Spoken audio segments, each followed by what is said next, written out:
you guys? It's Mary. And Amma. You guys to like, share, subscribe, and comment down below, y'all. Today, Amma is going to do a story time about how Mary Brown, her sister wives, actually reminds her of herself. Yes. And in this case, because we were just talking about doing story times, because a lot of people be asking. Right. But we were also talking about Mary, the title. Okay, so we were just talking about Mary and how she's like so broken, and because of that, like she continues this narrative. Yeah. Whether it's true, which Cody a lot of times has a false narrative. Right. But Mary like perpetuates that. Right. She, like whatever he's saying, she is accepting. Yeah. When he gaslights her, she's accepting. Yeah. Right. You know what I'm saying? When he doesn't take accountability, she looks to herself thinking there's something wrong with her. Yeah. You know? And it's tough when someone has kind of like said things to you and about you. Yeah. And you get so broken that you actually start to believe that. Yeah, start to believe the lies and stuff. Yes, about you. Yeah. And that's how I felt. Yeah. You know, I remember when I married my ex-husband, and bye, Dada.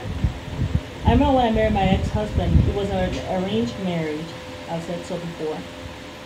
And I remember him asking me, I mean, when you're doing a courtship in Islam, there's so many things that you find out about your future spouse. Right. You know, you'll ask them all kinds of things. You find out like what are their deal breakers, what are the kind of things that they want you to do. Yeah. What kind of wife do they want you to be? What kind of husband do the wife wants the husband to be? And what are your expectations? Expectations, exactly. And you put them in a marriage contract and everything. Yes, and both parties get to sign. Yeah. For me, I remember when he came to meet the family that was kind of standing in the space of my family, because my family was still overseas. So there was this professor and his wife who stood in place of that. So when he came over to visit, I remember him saying to me, he asked me how much I weighed. And I said, I actually told him I was 10 pounds less than what I was. At that time I was like 165 pounds. And I said, oh, I'm like 155. Because at that time I was feeling really bad about myself physically. And I was just feeling bad about myself. I felt like I had actually gained about 30 to 40 pounds. So my body felt off of like the equilibrium. Yeah. You know, I just felt off because I was used to being in my 120s, 130s. In fact, when I came to this country, I was like 118 pounds. Right. So I was used to being, fit, what I consider to be fit. So that extra 30, 40 pounds was a lot for me. And I already felt like bad about it. So when he asked me, I told this lie, this little lie. I'm 155. And he's like, well, you're perfect the way you are right now, but just don't gain a pound. And I felt like, oh, yeah, of course. And I didn't take it in any kind of way because I felt like that's my intention too. Right. I don't want to be even 1 pound bigger than what I am now because this is not my norm. Yeah. So when he said so, I was fine with it. And then as the years went by, we got married. And as the years went by, on one hand, it was like always something about my weight. It was always something about my weight. Through the years, when I was growing up, I used to always hear how beautiful I was. So it wasn't a big deal for me. Like I've been hearing this since I was a child all the way to adulthood. I always used to hear, you're so beautiful and all that stuff. And when I got married for the first time and my spouse did not seem pleased with me because I was putting on weight, every single day of our marriage, I'm just rubbing my eye. I'm not crying. I have passed that point of crying and stuff about that. But I remember every single day he will say something about my weight, about me gaining weight. But then at the same time, he will bring home, anytime I started any kind of program to try to lose weight, he will bring, and I don't think he did it consciously. I think he really was subconsciously. But he will bring in like my favorite cake or my favorite ice cream. Yeah. Or that's the time he's gonna make some lamb chops, so we're gonna sit and watch basketball, even though we didn't like any kind of sports like that, apart from karate. You know, all of a sudden it's like, oh, let's watch that basketball. I'm gonna make my favorite lamb chops filled with butter and oil and salt. You know, Yeah. And all these desserts. So as time went on, it really began to become a problem. Yeah. You know, through the years, I just kept on putting on weight. Yeah. And it really affected me. It really affected me. Like, I'll wake up in the morning, that's what I think of. When I go to bed, that's what I think of. All of a sudden, food became a problem. Yeah. And I never had a food problem before. I started, like, hiding food. Because you've always been fit. Yeah. Like if Like you I- didn't grow up plus size or anything. No, like you, not at all. Yeah. Not at all. Because Far I from married it. him when I was 24 years old. Yeah. But no, you mean like child obesity? No, Yeah. not even overweight as a child. Because Yeah. I was modeling when I was younger, like when I was a teenager. Did some modeling when I was like in my early 20s. But for like the little fashion shows and stuff Yeah. like that. But for the first time in my life, I had someone like saying that they were not pleased Yeah. with my body or with how I looked. And I really took that to heart because I wasn't used to that. Yeah. That was not my norm. My norm was, and I was already beating myself up because of the weight that I was putting on, Yeah. And then I started hiding food. So I will make I used to make bean pies and, I used to sell them. Yeah.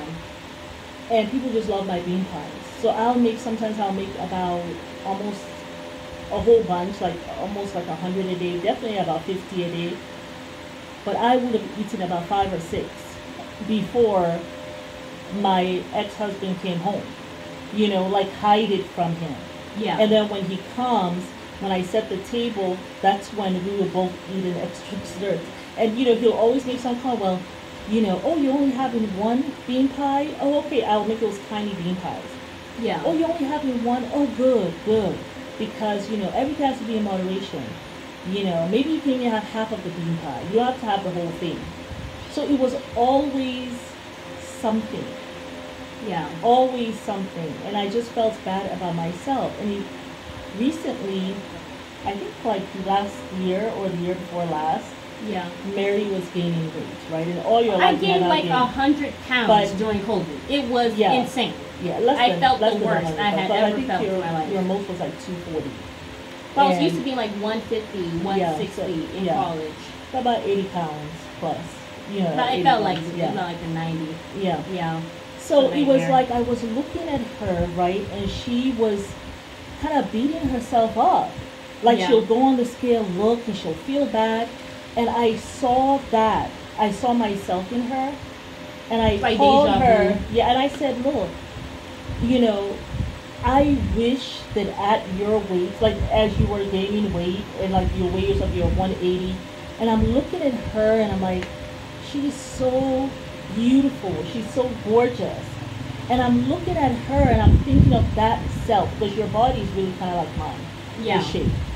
And I was thinking, I'm looking at her, I'm like, wow, look at this girl. 180, she looks so good. Yeah. Even when you went all the way 200, I think your highest was 240. And I was just like, wow, look how beautiful she is. And I will tell you.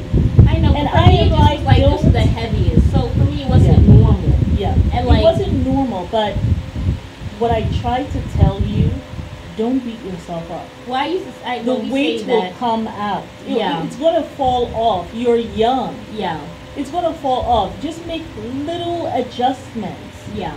It's gonna fall, but don't beat yourself up. And I was looking at her and I'm thinking to myself, I wish I hadn't believed the lie Yeah. that I was looking, because that's what I mean. If I'm looking like a hot mess or whatever, you know, and I was just, oh, look at that butterfly. I said, wow, I wish at 240, I did not believe that lie. I didn't believe like I looked awful. Right. There was a problem with me. I wish I had the attitude of, I am just going to make little lifestyle changes here and there. Not really get all caught up about food. Yeah.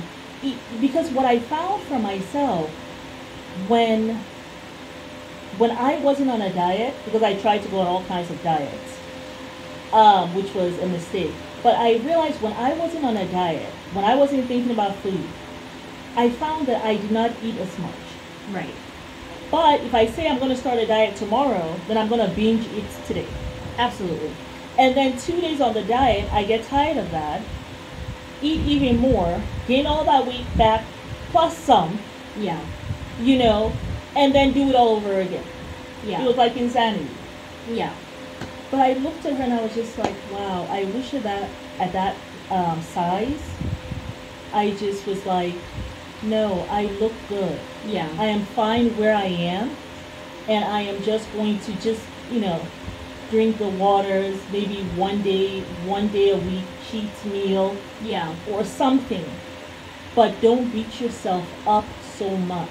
Yeah. And I really beat myself up for years, over a decade. Beat myself up, allowed others to beat me up in terms of verbally, like my ex. And that's what I did. And I just became even more and more broken. Yeah. By the time I actually realized the enormity of what was done to me, there was a rage and what I allowed to be done to me. Yeah. You know what I'm saying? I had gotten so broken that I had, like, through the years allowed myself to be manipulated, So I see myself in Meri. Yeah. When you finally, and also in Chantel. Yeah. Talking about Chantel. Yeah. When you finally reach that space, I wish that when I got the wisdom, I wish that my body was still strong. Yeah. You know what I'm saying? I had been taking care of myself, but I didn't. Because if you don't take care of yourself here, you're not going to take care of yourself here. No. But yeah, it's like I was broken, on the inside, and I became broken on the outside. It manifested on the outside as well. Yeah. So when I think of Meri, just all that mind F stuff that she has had to go through the years, I'm sure she has beat herself up, especially where Cody's concerned. Because she did tell Christine, accountability. He's never going to take accountability. Yeah. She's been dealing with it for 30 plus years, so she would know. And that was my story too. Like, my ex did not take accountability at all. But at the end of the day, for me, I kind of I have always been this kind of person where I think your life is your choice. I think it's your life, and I feel like I allowed some of these things to happen to me. Yeah, but also you weren't self-aware. Yeah, I had lost a lot of that too. Yeah. So I don't really say, oh, I'm just gonna blame it all on him. But you will have people in your lives. It's a choice who you allow to stay in your space. Yeah. And who you don't. Yeah. So yeah, it's tough. It's really, really tough for Meri, and I'm not looking forward to her kind of, I wish it happens little by little. Yeah. And not all at once. For me, I had to kind of put everything in some kind of Pandora box And and leave it closed. Yeah. Because I had children I had to take care of. Yeah. And I remember many times that I was like Christine as well. Yeah. You know, you come home and you don't want you're hurt, Yeah. but you don't want the children to see. Yeah. You know, so you go in the room, lock the door, or for me, I would go into the bathroom and just lock the door and Yeah. just have some kind of quiet.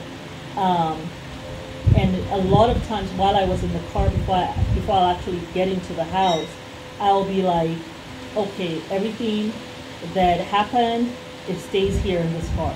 Yeah. I'll pick it up when I drive off tomorrow. Facts. But when I get in that door, it's a total other face that I'm going to show to my kids. Yeah. Yeah, so when I'm listening to these women go through this stuff with Cody, Yeah. I'm seeing a lot of myself in there. Yeah. But the greatest pain for me is that for so many years, for over a decade, I beat myself up just as much as I was beating up, Yeah. you know, and that's a shame. You know, the earlier you get out of it, the better, Yeah, for sure. you know. So Mary, she has 30 years. And I used to always say to myself, I'm never going to be in a relationship for that long. Yeah. You know, for me, 30 years was like I was like, okay, I'll never be in a relationship for 30 years when someone is beating me down.